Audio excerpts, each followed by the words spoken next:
So I'm honoured and very grateful to be able to do this on August the 6th and know that we're going to be faithful in our prayers and meditations all the way to and through the UN COP29. It's very, very wonderful that this contribution and this commitment is being sustained. So thank you, all of you, for that.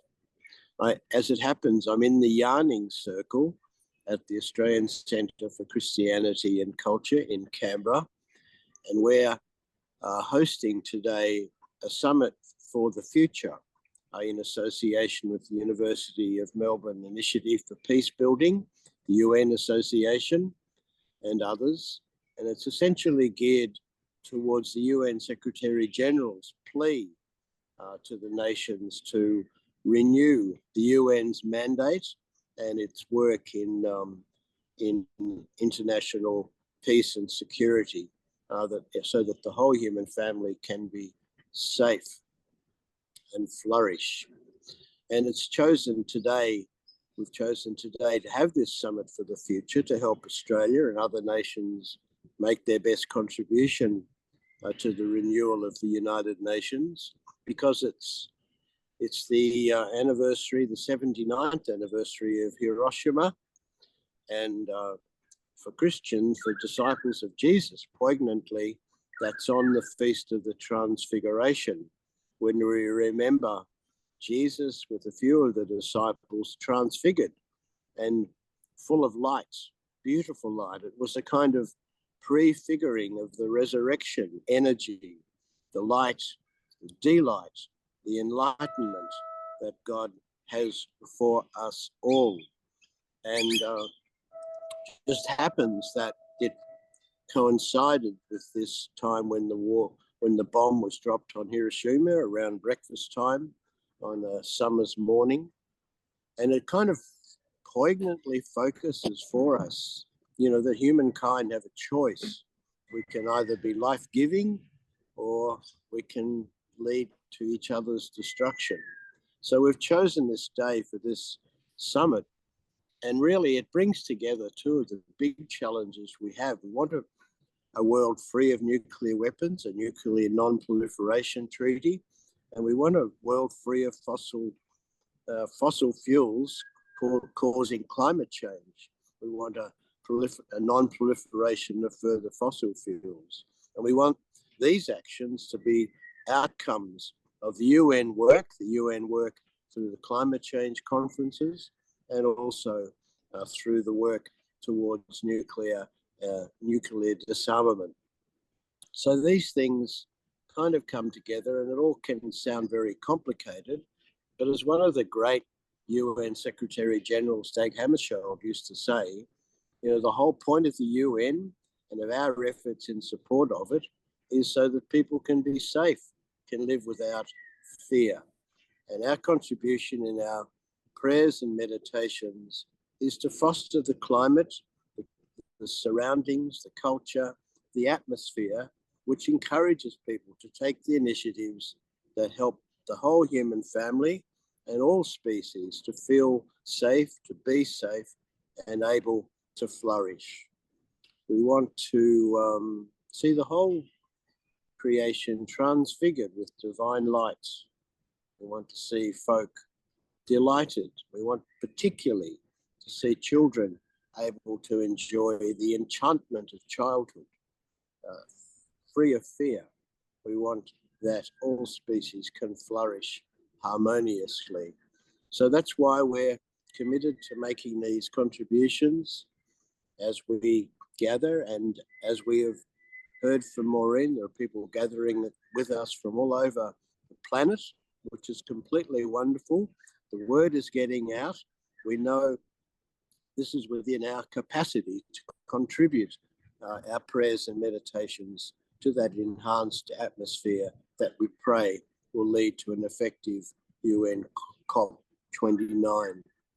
We know all of the challenges. We're aware of all of the desperation and all of the sadness in the human family, but we persist because we are people of faith, and we bring together the faith communities of our planet and the particular learnings we have in prayer and meditation. And we make that a gift that we're now going to offer.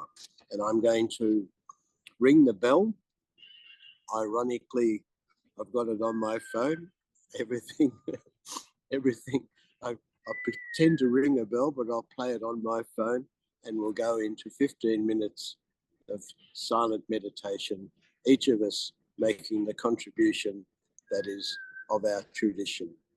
And I'll see you the other side of the 15 minutes after the bell rings, and then the bell will ring again when we conclude. Peace, dear friends, peace be with you.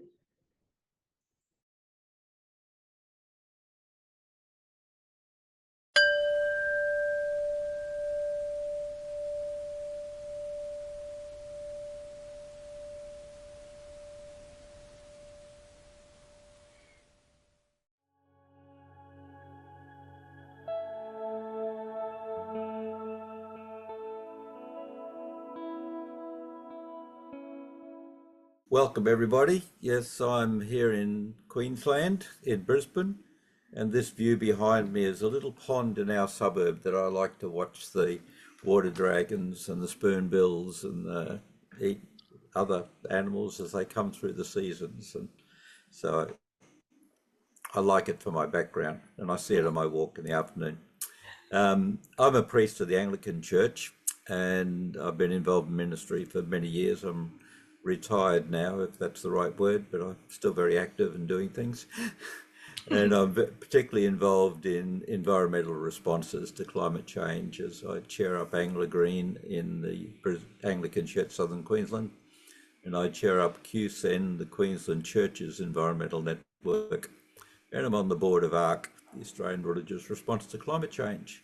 And when there's vacant parishes, 6 months of the year I go away and help out a vacant parish, and then limit it to 6 months of the year so I can have some retirement.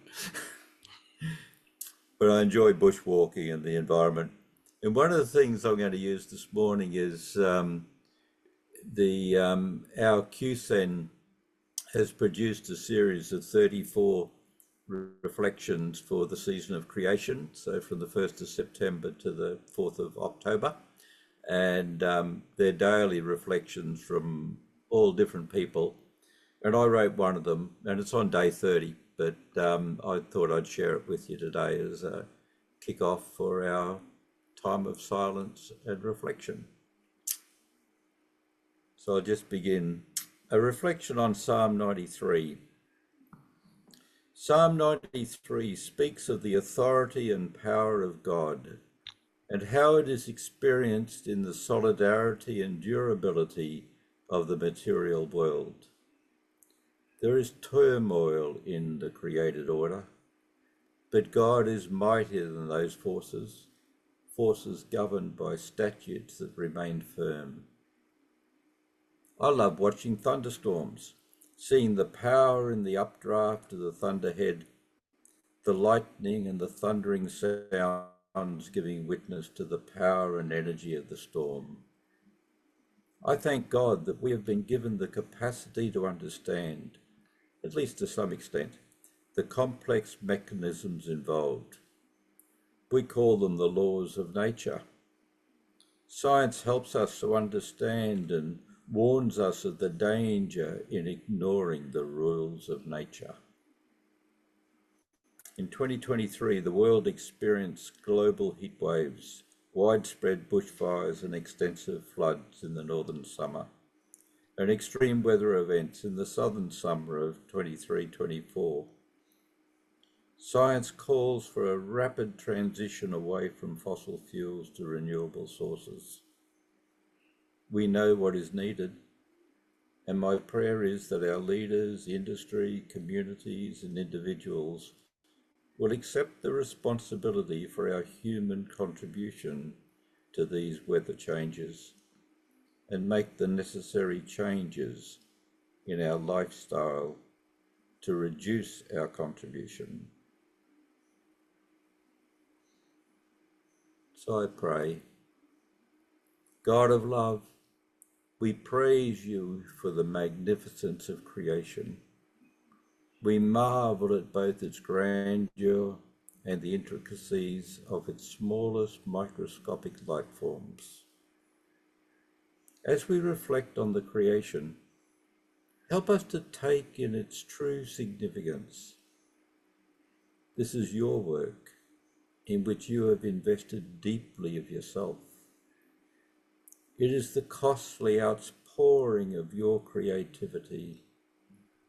So we ask you to instill in us a proper reverence for all that you have made, a genuine respect for all environments and all creatures. Lord, we are in awe of the formidable power of nature, but in these times, may we also come to comprehend its complex fragility. Amen.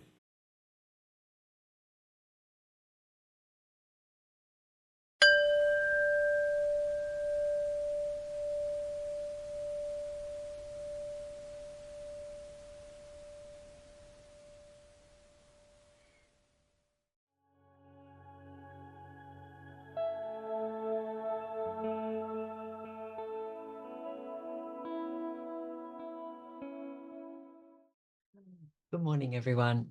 I'm Jenny Funston, and I work with the message May Peace Prevail on Earth through various activities here in Australia, but also connected with people all around the world. And I'm re-recording this for Maureen because on the day that I was the prayer presenter, the recording didn't work. So I presented a thing called the Fuji Declaration. It came into being in 2015 with Ervin Laszlo, who is the founder of the Club of Budapest. And they have many forward thinkers around the world that belong to this and come together and work on new ideas and things that will benefit humanity and the planet. And along with Masami Seonji and Hiru Seonji, they brought this into being as a way to look at all aspects of our life here on Earth and beyond with the most positive aspect possible. And if any of you want to know more about it, you can go into the fujideclaration.org, I think it is, and there's a wealth of information there that is just really, really positive. So I'm going to read the Fuji Declaration, and I may read a little bit more of the main part than I did on the original prayer time, but I hope it resonates with you, and it's just lovely to be able to share this time with you, even though most times I can't join that 11 o'clock prayer on a Tuesday. I often have other commitments. All right, okay, I'll share this with you, and I'll be reading it so my eyes will be down. The Fuji Declaration, awakening the divine spark in the spirit of humanity for a civilization of oneness with diversity on planet Earth. A new phase in the evolution of human civilization is on the horizon, with deepening states of crisis, bringing the unrest to all parts of the world. There is a growing need for a change in our ways of thinking and acting. We now have a choice of either spiraling into deepening peril or breaking through to a world of dignity and well-being for all. Throughout its history, humanity has been guided primarily by a material consciousness. Fearing scarcity, we have continued to pursue material gain beyond necessity, taking from others and depleting the Earth's natural resources. If our aspirations continue to focus only on what is material and infinite, our world will face inevitable destruction. What is our true nature? In order to make more enlightened choices and change the course of our history, we need to return to the basic question concerning human life. Each and every one of us must ask, what is our true nature? And seek a meaningful and responsible answer. The great spiritual traditions of the world have always been telling us that, at its root, human life is inextricably linked to its universal source. Today, the latest advances in the physical and life sciences reaffirm this perennial insight. When we rediscover our connections to nature and the cosmos, we can realign our life with the universal movement toward oneness and harmony in and through diversity. We can restore the divine spark in the human spirit and bring forth our innate love, compassion, wisdom, and joy to live a flourishing life. The time has come for every one of us to awaken the divine spark that resides within our heart.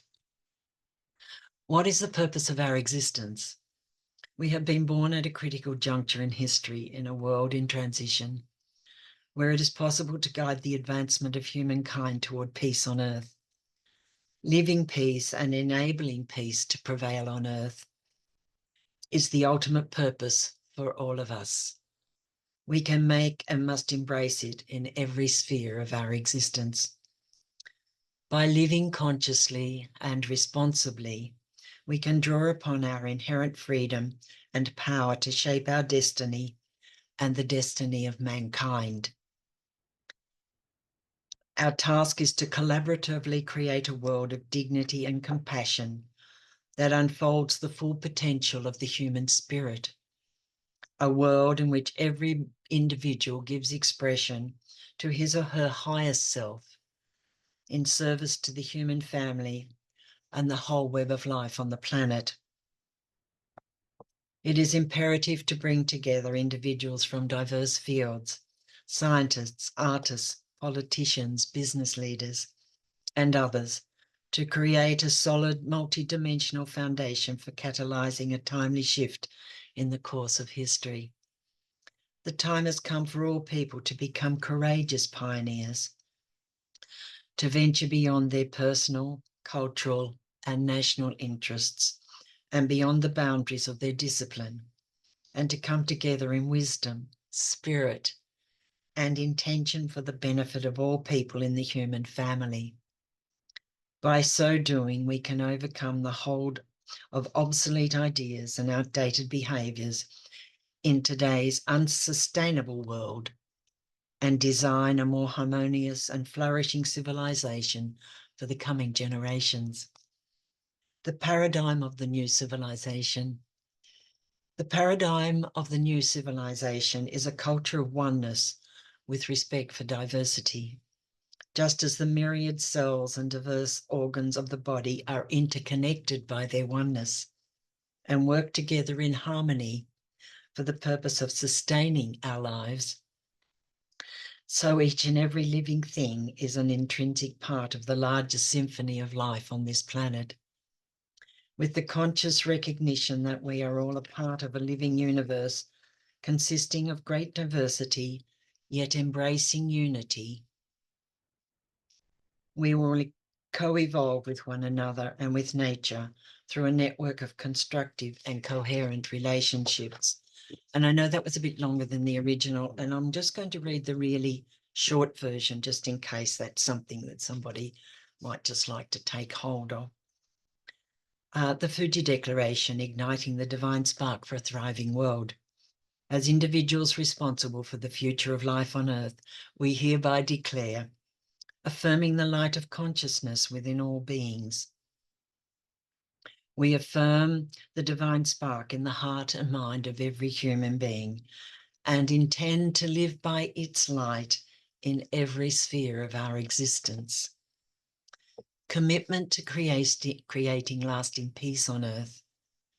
We commit ourselves to fulfilling our shared mission of creating lasting peace on earth through our ways of living and acting. Intention to live and act on the behalf of all life.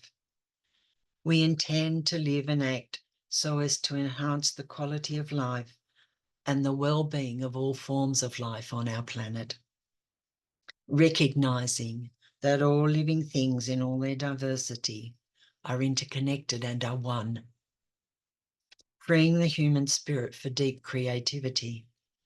we will continually strive to free the human spirit for deep creativity and to nurture the transformation necessary to forge a new paradigm in all spheres of human activity, including economics, science, medicine, politics, business, education, religion, the arts, communications, and the media, and a mission to advance a harmonious human civilization. We shall make it our mission to design, communicate, and implement a more spiritual and harmonious civilization. A civilization that enables humankind to realize its inherent potential and advance to the next stage of its material, spiritual, and cultural evolution. And people, if they're interested in going into the website, they can actually sign online the Fuji Declaration. So I know, from the original, we then went into a beautiful time of prayer, and it really was a beautiful time where we can spend, almost half an hour from the beginning of it just to seat ourselves in our heart and let that flow wherever it needs to be. So thank you all for allowing me this privilege of sharing some time with you, and may peace prevail on earth. Infinite gratitude. Thank you.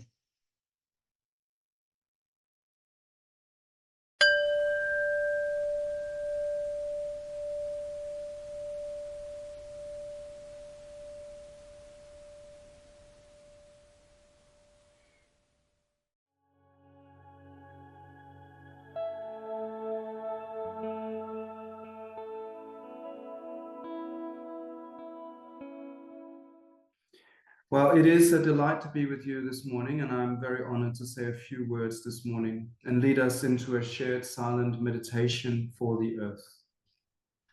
Nala Kadich Wajak Nunga Mort, Kain Kadik Nija Buja.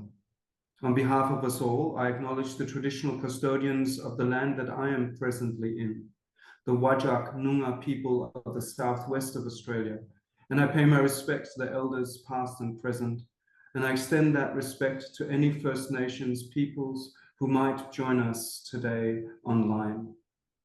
Here on Noongar land, we are currently in the season of Jilba, which is one of the 6 seasons according to the Noongar calendar. This is the season of conception, of flowers and rain, and the gentle return of warmer temperatures. It is a beautiful season here in Bulu, also known in Whitefella language as Perth, with wildflowers bursting forth in multiple colors. Waterways and lakes are filling up after wonderful winter rains, which are continuing throughout the season of Jilba. The lakes and the rivers are currently beaming with wildlife and bird life, and the tawny frogmouse, black swans, quendas, black cockatoos, and many other animals are celebrating with great joy the return of the water after a long and very dry previous 8 months, which worryingly killed tens of thousands of trees here in the southwest. This country where I'm speaking from, and where Maureen is also, is truly astonishing and beautiful, as is indeed every part of the natural world on this precious and sacred earth. We are so blessed to be created by the divine spirit, who many of us name as God. We are formed from earth, and we will one day return to the earth. We are bequeathed in our original innocence with a natural capacity for enchantment, for wonder, awe, joy, and spontaneity. Just think of children playing by creeks, running in the forest, swimming in the ocean, laughing, enjoying, full of life and wonder, immersed in the natural world. Some months ago, my wife and I went to the southwest corner of this beautiful ancient continent, and it is a stunning part of Australia, full of wild rivers, inlets, beaches, and old-growth forest, populated with, amongst others, the incredible giant tingle trees. Walking under these sacred ancient trees and through the strands of sheoak, which the Noongar name as spirit trees, we were completely enchanted. We were in total awe and wonder as we communed with these ancient trees in the gentle light streaming through the branches of the sheoaks. I know of no other place where my heart sings in the same way as when I am in the wild. It is like a homecoming for me, for we all belong in nature, not in concrete. For we are part of nature, and nature is part of us. But right now, nature is hurting. The earth is crying. The giant tingle trees, for example, are in danger due to the diminished rains and increased heat caused by human-induced climate change. These giant monoliths of beauty which grace our home could disappear if we don't take radical action in accordance with what climate science are urging us to do. We have alienated ourselves from our origins, and we have taken advantage of the Earth's resources in a completely disproportionate way. Due to us humans, so many beautiful species are now extinct, and many, many more are currently threatened. And now our climate, as we all know, is warming due to us burning an exorbitant amount of fossil fuels. So many trees are dying. The oceans are warming. Icebergs are melting. Ancient coral reefs are dying, and our human community, especially the poorer nations and our animal world, is in great danger. And yet, here we are, not doing enough to stop it. In the most recent quarterly essay, Highway to Hell, Climate Change in Australia's Future, the Australian award-winning climate scientist and writer Joel Gergis discussed the failure of the world's leaders and the Australian government to take immediate action to phase out fossil fuels. She wrote in her essay, "Given how long we have known about the problem of burning fossil fuels and how much is at stake, the failure is unforgivable. Our failure to shut down the fossil fuel industry in time and see it for what it really is, an intergenerational crime against humanity. As a spiritual community, in tune and in love with the earth, coming from all different religions, gathered from all corners of the world, our meditation and prayers for the earth is both a lament for what we have done and what we're currently doing, and it is a prayer and meditation of gratitude and hope. And so as we enter into silence this morning, we do so lamenting the destruction of the natural world caused by the human species. And we decry the failure of the human community to act courageously to end the destruction of nature and phase out fossil fuels. But at the same time as lamenting, we sit in deep gratitude for the natural world and the earth, and for the many people who work for nature and for a more sustainable way of life. And we also sit with gratitude as we recall the wondrous places of nature we know and we live in. And we commit ourselves with hope to work and pray for a more sustainable way of living, which seeks to live in harmony with nature, in tune with the earth. We connect this morning with our breath, the spirit within, as we still our minds and hearts, knowing that our breath connects us with all life forms, with all living beings, and with the earth itself, and with the earth's source, its creator, who Christians call God. And so may God bless you, May God bless our prayers and our meditation of lament and gratitude and hope for the earth and our place in it. Thank you for listening. God bless you. I hand over to Maureen, and I'm looking forward to be silent and pray for the earth with all of you.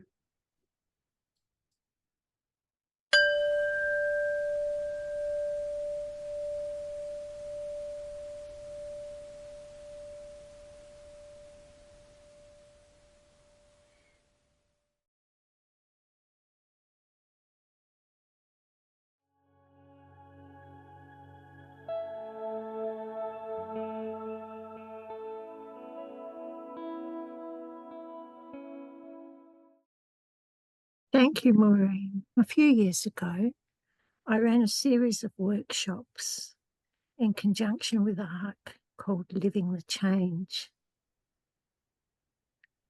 When I was preparing to facilitate those workshops, I came across this quote from an environmental scientist, an American environmental scientist called James Gustav Speth. He was an environmental lawyer, and he co-founded an organisation called Natural Resources Defence Council. He worked with the UN, and he was an advisor to US presidents for 50 years from the time of Jimmy Carter. He said, "I used to think that the top environmental problems were biodiversity loss, ecosystems collapse, and climate change. I thought that with 30 years of good science, we could address those problems, but I was wrong. The top environmental problems are selfishness, greed, and apathy. And to deal with those, we need a spiritual and a cultural transformation. And we lawyers and scientists don't know how to do that." So who does know how to do that? Spiritual and cultural transformation. Speth is talking about two realms, the physical and the metaphysical. The manifestation is in the physical realm. We see and experience the pollution and harm. But he's saying that the seed or the principle lies in the metaphysical world, greed. The physical world is overheating. And Speth is saying that the cause is in the metaphysical world. How is the metaphysical world overheating? He mentions greed. But if we look around, we can also see anger, ego, lust, attachment. I want, I'm right, I'm better. I, me, mine. We all contribute to the collective unconscious. How do we cool down the metaphysical realm? With thoughts, words, and actions of peace, unconditional love, acceptance of the other, selfless service, courage. Every thought, word, and action of peace adds to the sum total of peace in the world.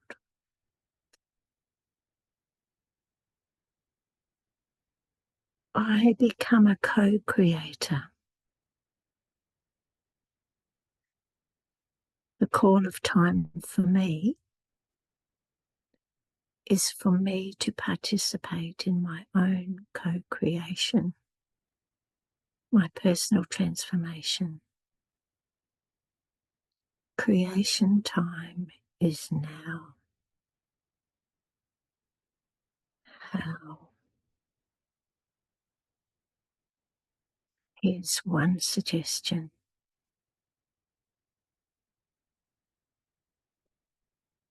I take 3 deep breaths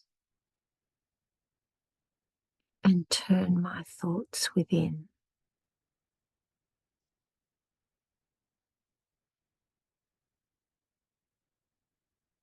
To the place where thoughts arise, where dreams arise, where deepest prayer arises, where spiritual light arises. The silent pinpoint of awareness, wellspring of pure peace.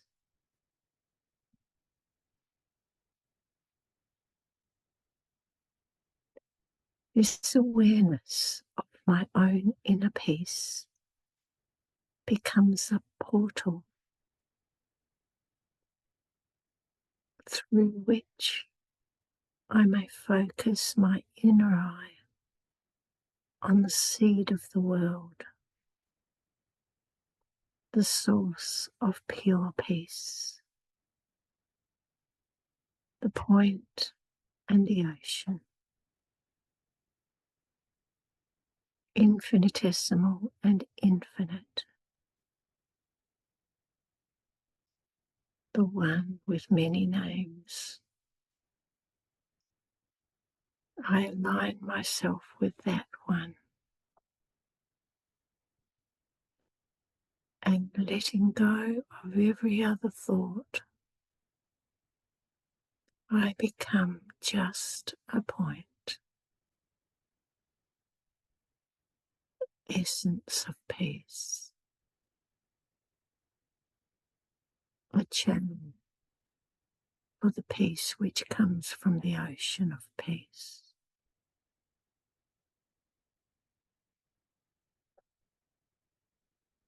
I become the essence of compassion, a channel for the unconditional love that comes from the source of love.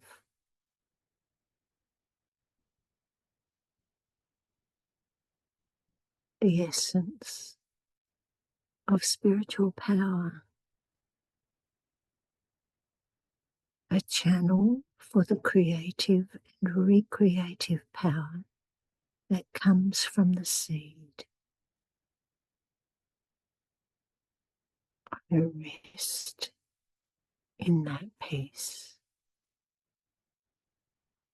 that love, and that power.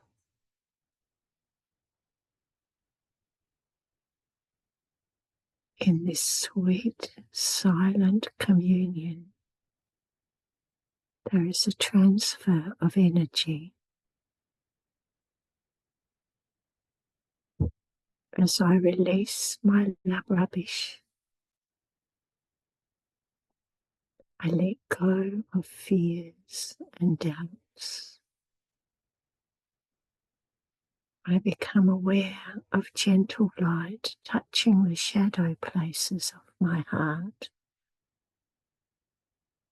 lifting and healing old scars, pain, and bitterness, replacing fear with courage, replacing I want with I have found what I want. Blame with compassion, but compassion for myself first. This is renewal. This is transformation at this precious time of dreaming, of recreation.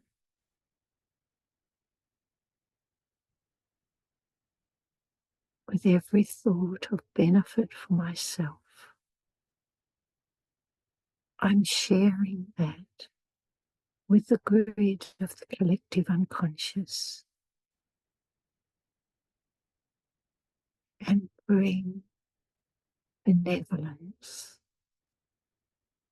and spiritual power into the world.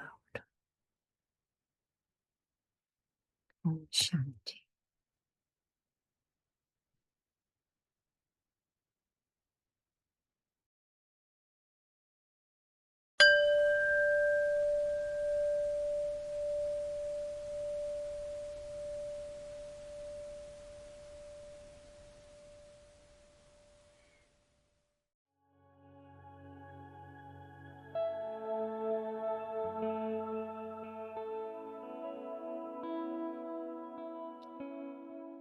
Thank you, Maureen. Thank you, all of you that are organizing this Tuesday morning's meditations. Thank you, Helene. Thank you, Elaine, that is, as you said, Maureen, away, but will come back soon. So we're looking forward to seeing you back, Helene. So the environment. How can we actually connect to the environment? Is a major question, and it brings what is called a relationship, how we can build this relationship with the environment.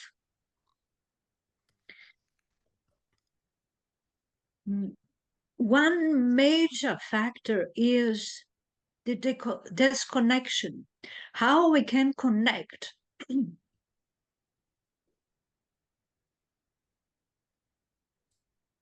relationship between humans, the relationship between the environment is constantly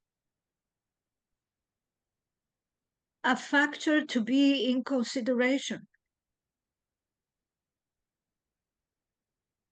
Because the manifestation that exists is dual.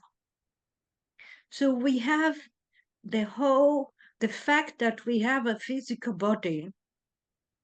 We have the limitations, of course, the cycles that exist constantly. And coming to terms with these complementary apparent opposites.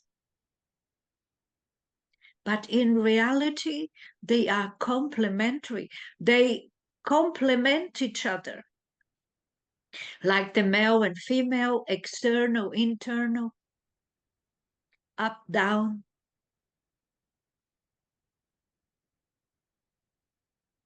And so the cycles of the environment repeat itself. So we know how the plant grows.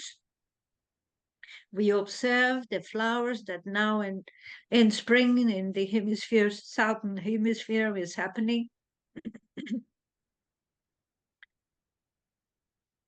And then with the summer, these flowers will diminish.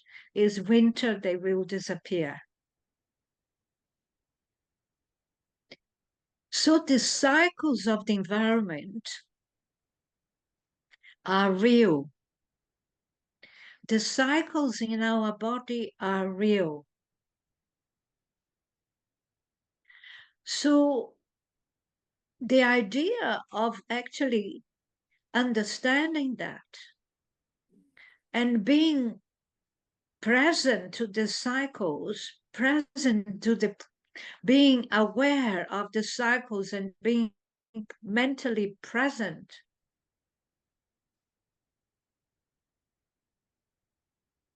and accepting them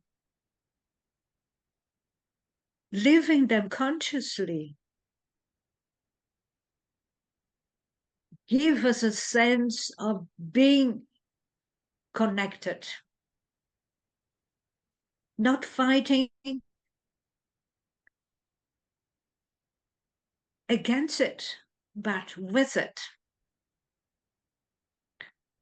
The image that I like to bring is, for instance, if you see a river, and in the river there are rocks, sometimes there are trees that fall down, but the water manages to work around it. So if we allow the cycles, if we allow this water run through us, means the spirit in us,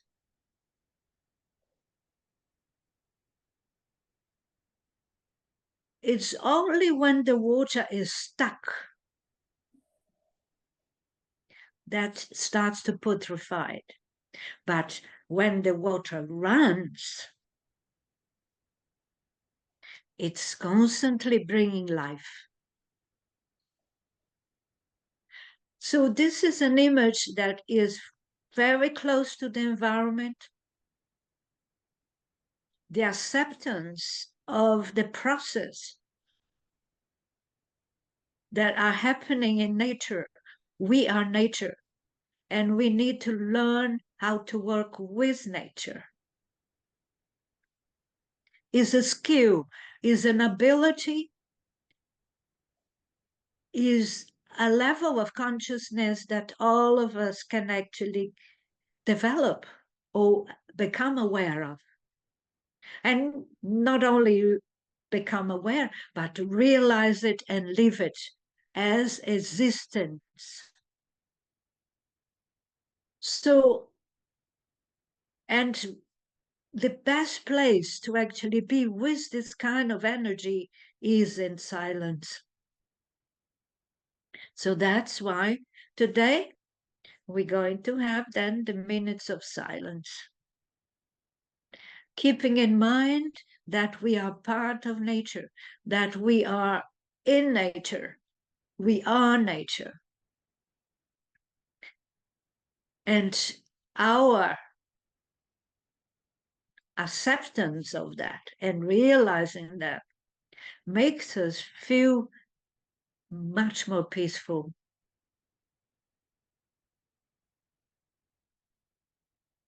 Therefore, a thought of peace every day. I have peace. Within me is peace. Peace of the spirit is the true peace. Peace of individual will be the world's peace. Light in the mind, peace in the soul.